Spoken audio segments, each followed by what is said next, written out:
Eh ouais, smartphone, tablette, télévision, ordinateur ou même console de jeu, en quelques années seulement, les écrans se sont démultipliés dans la plupart des familles. De nombreuses études pointent du doigt les méfaits des écrans sur le cerveau et notamment sur le cerveau des enfants.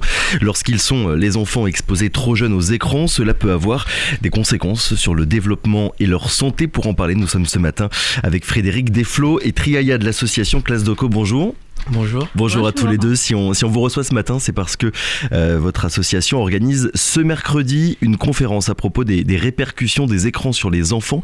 Est-ce qu'avant d'entrer dans le vif du sujet, vous pourriez nous présenter, Frédéric Desflots, un petit peu votre association Classe Doco, c'est quoi exactement ? Alors, Classe Doco, c'est une association qui a été créée par les étudiants cadres de santé de l'IFCS de Cayenne. Mmh. Donc, nous sommes une quinzaine d'étudiants au sein de l'IFCS de Cayenne. Donc, on prépare la formation cadre. Et dans le cadre de la formation de cadre de santé, on doit réaliser un projet pédagogique. Donc, du coup, afin de pouvoir le réaliser, on a décidé avec l'ensemble des collègues de créer une association, loi 1901, afin de pouvoir récolter des fonds et du soutien pour pouvoir réaliser notre projet. Donc du coup, on a décidé de réaliser un projet pédagogique sur les écrans. Mmh. On a décidé ça avec l'ensemble des étudiants. Donc c'est pour cela qu'on est là aujourd'hui pour un petit peu présenter l'association et puis parler de notre action qui aura lieu mercredi. Triaya, vous êtes chargé de projet pour l'association. On va revenir un petit peu du coup sur le vif du sujet, la raison pour laquelle on vous invite ce matin, à savoir les répercussions des écrans sur les enfants. Il y a une campagne de prévention qui avait eu lieu il y a quelques années qui s'appelait « Pas d'écran avant 3 ans ». 3 ans, c'est vraiment l'âge minimal. Il faut faire en sorte que les enfants ne soient pas exposés aux écrans avant cet âge-là. Oui, ici, dans les recommandations, suite à des études qui ont été réalisées, des recherches, les recommandations disent qu'avant 3 ans, il ne faut pas exposer les enfants aux écrans. Tout simplement parce que l'enfant, il a besoin de construire ses repères, il a besoin de se développer. Et avant 3 ans, l'utilisation ne sert à rien, en fait. Il n'y a pas de programme adapté à les enfants de moins de 3 ans. Et les enfants, comme il est en période de développement, donc ça va un peu freiner son développement. Il y aura des conséquences qu'on ne verra pas tout de suite, mais des conséquences qui pourra venir à long terme, en fait. Ouais, parce que parfois, on entend parler de l'âge de 2 ans, mais c'est vraiment 3, le seuil minimal. Voilà, parce qu'il y a une règle qu'ils ont établie. Les repères, c'est 3, 6, 9, 12. D'accord. Voilà, il faut dire que 3 ans, pas d'écran avant 3 ans. Jusqu'avant 6 ans, on peut utiliser, mais il faut vraiment gérer et avoir vraiment, les parents doivent avoir vraiment une vue sur l'utilisation et vraiment restreindre. Ne pas laisser l'enfant tout seul face à son écran. Ça. Parce qu'à 6 ans aussi, ils ont besoin aussi de découvrir, de développer les développements sensoriels, hein. Donc, et le manuel. Donc si on est souvent sur l'écran, on ne va pas pouvoir développer toutes ces capacités. Donc là, l'âge où les enfants sont plus touchés, c'est plus vers les 6 et 3 ans, d'où l'importance que notre action, on a visé plus ce public-là, jusqu'à 9 ans, pour vraiment limiter, on va dire, c'est pas des dégâts, parce que les écrans, ça apporte des bienfaits, comme des effets néfastes aussi. Donc, nous, on essaie de sensibiliser, on veut sensibiliser les parents et les enfants à limiter et à réduire, à utiliser la tablette pas abusivement. Oui, donc ça veut dire qu'il faut vraiment un usage propre et spécifique en fonction de chaque âge. Voilà, ce qu'on va demander à un enfant de 3 ans ne le demandera pas nécessairement à un enfant de 9 ans. Bien sûr, voilà. Finalement, ça fait pas si longtemps que ça que les écrans sont autant présents dans nos vies. Est-ce qu'on a le recul nécessaire pour analyser les conséquences que ces écrans peuvent avoir sur le développement de l'enfant ? On n'a pas vraiment encore de recul, hein, parce que en fait, c'est comme là, on a une étude en une enquête qui a été réalisée en 2017 par une entreprise sondage française qui montre que les enfants de 0 à 6 ans, ils passent 4h47 heures sur Internet par semaine. Pour les 7 à 12 ans, ils passent 6h10. Et pour les 13 à 19 ans, ils passent à 15 heures dessus. Donc c'est vraiment énorme. Les enfants n'ont plus le temps de se développer autrement. que de jouer sur une tablette en fait. Et je suppose que c'est un chiffre en plus qui est en constante évolution, que les chiffres d'il y a 5 ans sont inférieurs à ceux d'aujourd'hui et ceux d'aujourd'hui seront inférieurs à ceux de ces prochaines années. Ben c'est justement, c'est pour ça aussi qu'on a choisi cette action-là. Sur les écrans parce que c'est encore tout nouveau. On n'a pas, notamment au niveau local, régional, on n'a pas encore des actions qui ont été vraiment menées ou des prises en charge vraiment spécifiques pour ces enfants-là. Après, ce sont juste des répercussions, comme c'est tout nouveau, donc c'est des répercussions qu'on peut voir, mais qu'on ne va pas pouvoir voir les effets tout de suite. Et c'est juste de la prévention qu'on doit commencer à le faire pour éviter à avoir des conséquences par la suite. Est-ce que tous les écrans ont le même impact sur les enfants? Est-ce que passer 1 heure, 2 heures devant un ordinateur ou sur un smartphone, c'est la même chose? Ou bien vraiment il y a des subtilités, des spécificités en fonction des écrans que l'enfant va utiliser? Alors, je ne suis pas experte je maîtrise pas vraiment ce sujet-là, parce que les données que je vous apporte, c'est... Sur les écrans de manière générale. Voilà. D'accord. C'est sur les écrans générales. Et après... toutes les informations que j'ai pu vous apporter, c'est suite à des intervenants qui nous ont transmis ces informations, ces recommandations que je transmets aussi par la suite à la population. Parmi les dangers qui sont mis en avant concernant une utilisation trop répétée et trop précoce des enfants, il y a des problèmes de mémorisation.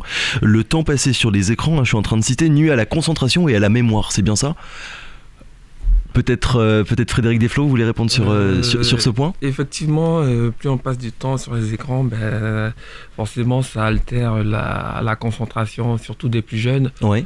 Irritabilité, ça réduit aussi le manque du sommeil, puisque vu qu'ils sont pas concentrés, ils sont irrités. Du coup, ça diminue aussi les résultats scolaires. Oui.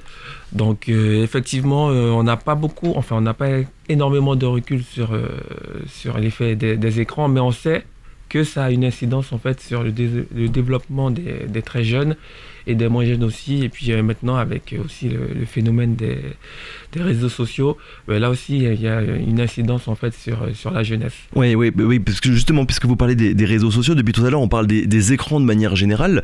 Mais est-ce qu'il y a malgré tout des contenus dans le numérique, via les écrans, qui sont quand même positifs, on va dire, pour les enfants? Est-ce que être passif devant un dessin animé, finalement, pour un enfant de 1 heure ou 2, c'est la même chose que s'il va jouer à un jeu qui sera adapté à son âge?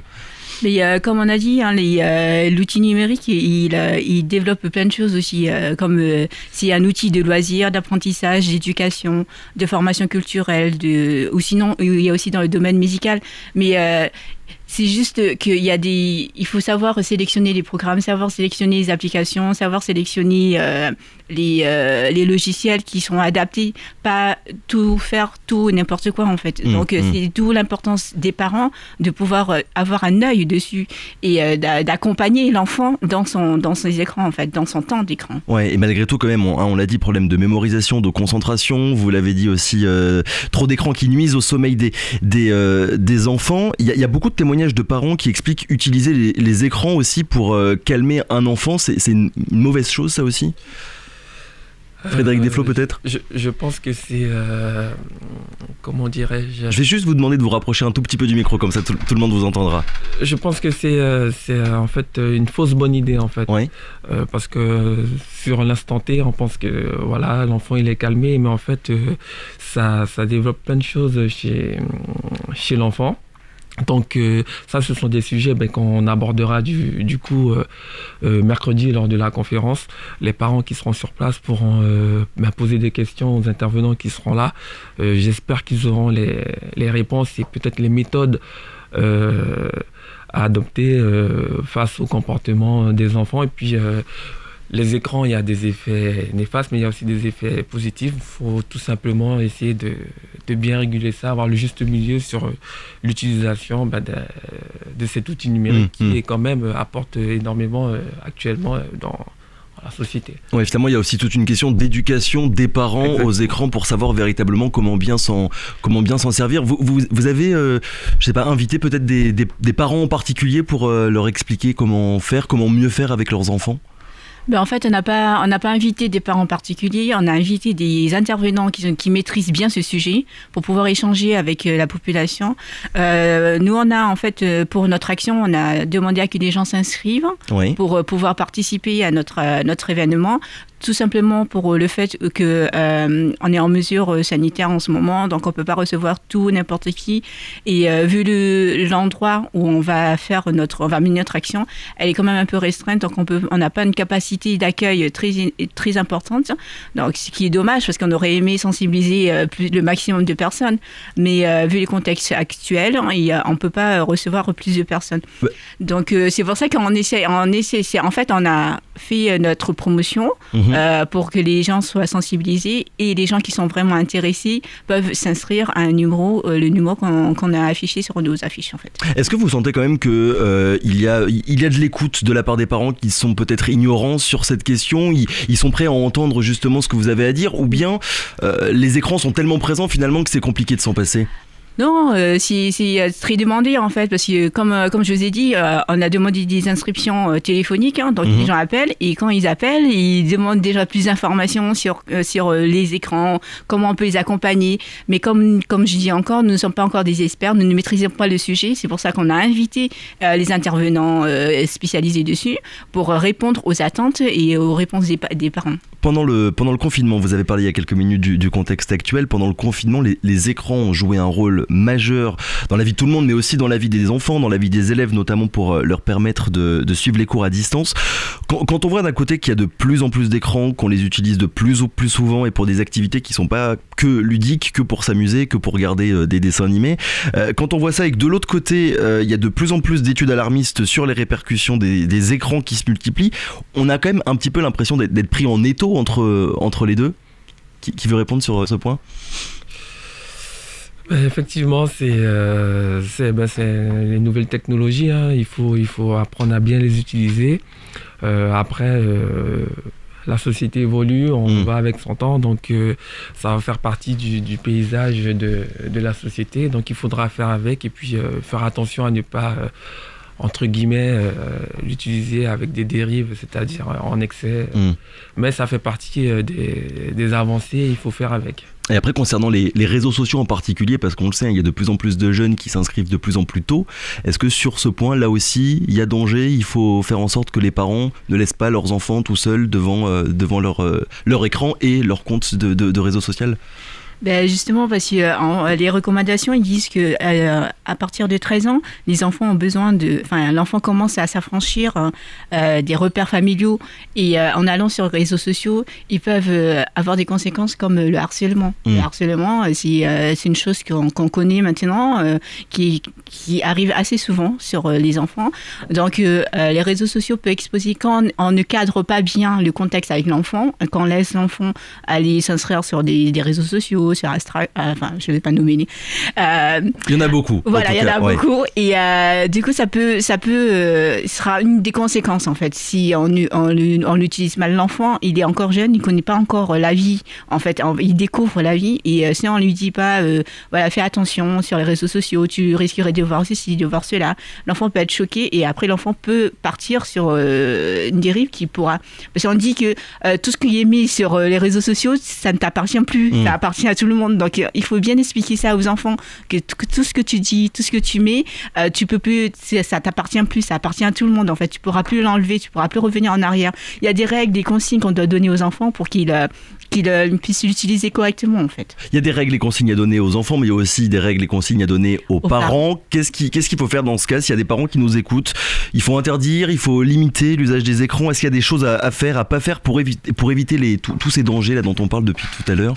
Alors, comme je ne suis pas un expert en la matière, je vais tout simplement inviter les parents à venir mercredi à la conférence. Donc, pour ça, je leur laisse les coordonnées pour les réservations. Donc, c'est le 06 94 92 75 21.